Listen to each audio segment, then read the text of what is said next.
Now, one of our guests of the day, the other one today, is a man you may recognise, or maybe you don't. Jordan Peterson has achieved that rare feat, becoming a global superstar academic. So how did he become so well known? He first came to national prominence in Canada in 2016 in a debate about new laws on gender identity.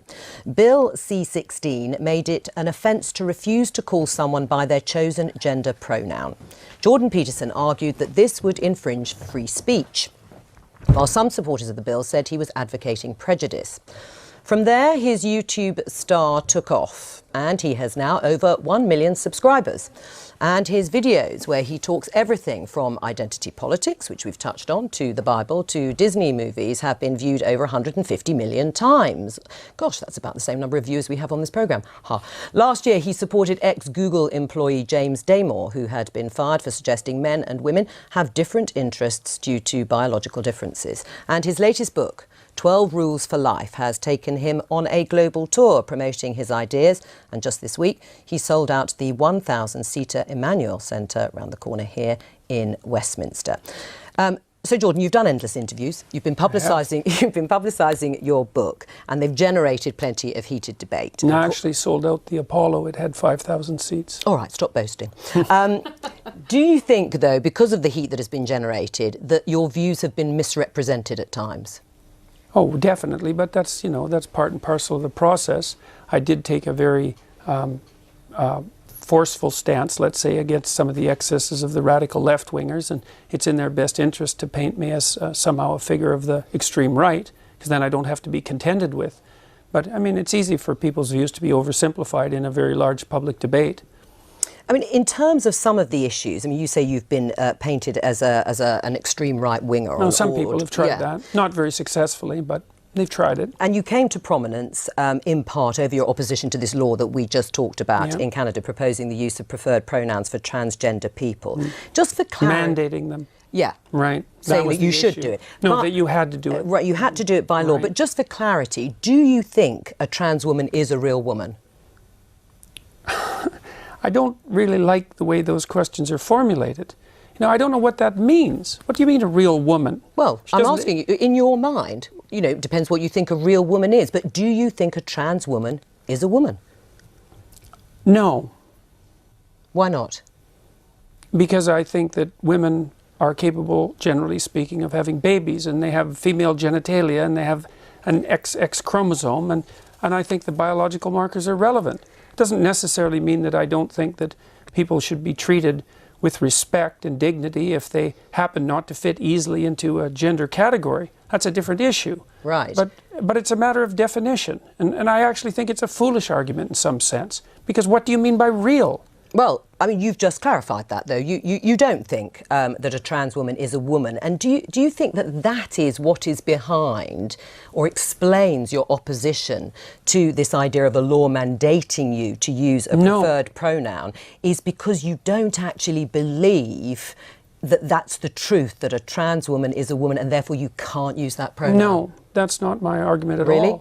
Yeah, really. My argument is that the government shouldn't compel voluntary speech. No, but I know what your argument is, and no, you've made it very clearly. But that's exactly it. There's no motivation behind it. But you don't believe I wouldn't put is everything on online in my life to take the stance I did unless I had thought that through very deeply. And I've thought it through very deeply. There aren't hidden motivations that have to do with some arbitrary prejudice against trans people. Okay. It's pure and simply this.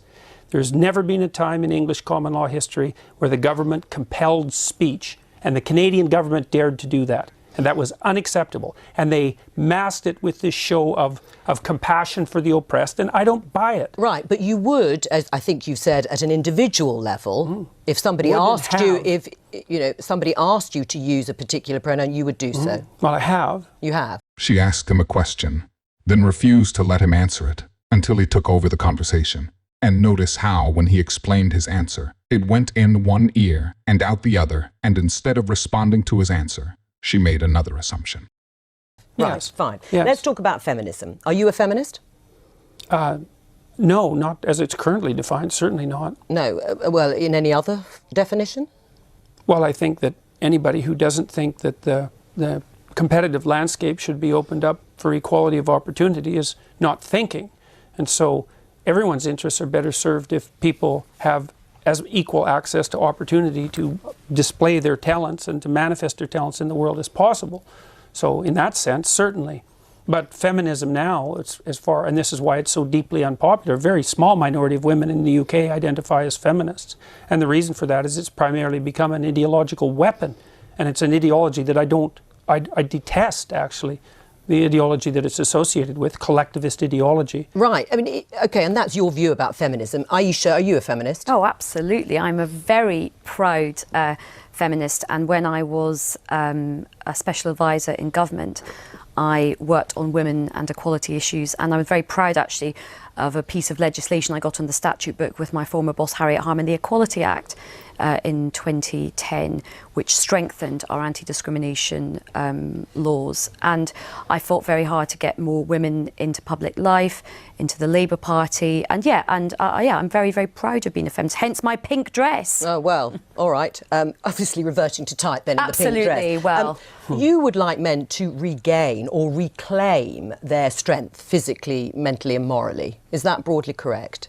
I would say morally, fundamentally, but I think the other things go along with that. Right, and if that But it isn't men precisely who I'm speaking to. It's people. I'm a clinical psychologist. I'm actually interested in individuals, and I'm interested in their fortification against tragedy. You know, every time I do an interview, the interview is always political. It's always political. Well, the clue is in the title of this programme. We are the Daily Politics. No, fair enough. No, look, fair enough. And I'm not casting aspersions at this programme, but the fundamental news that's important about what I'm doing isn't the political element. And the people who talk to me don't talk politically. They say they've watched my lectures. But part of it is that I think for a lot of people the kind of personal does become the political. Or the political becomes the personal. Yeah, and I think in terms of in this situation, a lot of people are wrong, because primarily what's happening is people are watching my lectures, and as a consequence, their lives are improving dramatically. Oh, I'm sure they are. I'm sure people are have had a huge conversion after, and they're much happier once they've been. It's not a conversion. But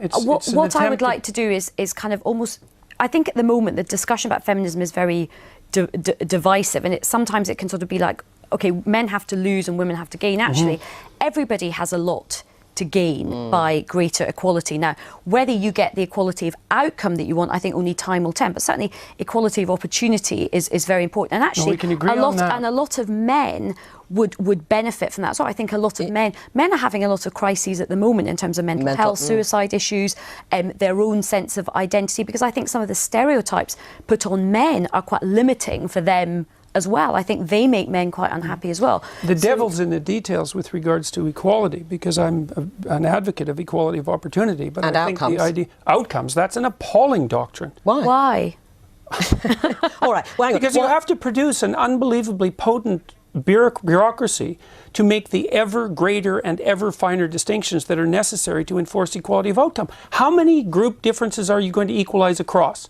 Is it just gender and sex? How many genders? No, gender and ethnicity? How many genders? I think how many ethnicities? How many races? We'll let Aisha answer. I think what people are trying to do with this, and certainly as somebody who has sought to sort of do this myself, I think you set yourself ambitions for what you would like to see, and then you try and remove as many of the structural barriers and obstacles. So you try and create that fair crack of the whip and that equality of opportunity to see where you get to with the outcomes. That's now, fine. We are in very early stages. It's only 100 years since women got the vote in this country. We have had a long established patriarchal society and set up for a long time in the world, in this country.